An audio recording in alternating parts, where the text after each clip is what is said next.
இன்னைக்கு எது உங்களுக்கு துக்கத்தை கொடுக்குதோ அதே காரியத்தை சந்தோஷமா ஆண்டவர் மாற்றிடுவார்.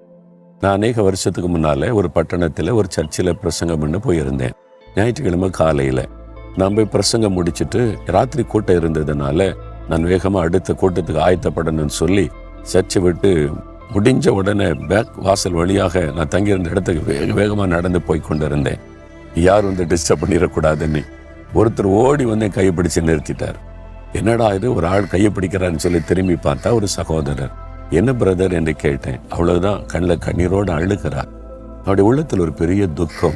அந்த துக்கத்தை நிமித்தம் கண்ணீரோடு நிற்கிறதை பார்த்தேன். என்ன பிரச்சனைன்னு கேட்டேன். எல்லாத்தையும் இழந்துட்டேன். என்னுடைய பிஸ்னஸ் போச்சுது, என்னுடைய வருமானம் போச்சுது, அதனால கடன்காரங்க இருக்கிறாங்க, என் வாழ்க்கையே முடிஞ்சு போச்சுது, அவ்வளவுதான், ஆண்டவர் ஏதாவது எனக்கு செய்யணும்னு கண்ணீர் விட்டு அழுதார். ஒரு பெரிய துக்கம், இழப்பு, கஷ்டம், பண நெருக்கடி, பல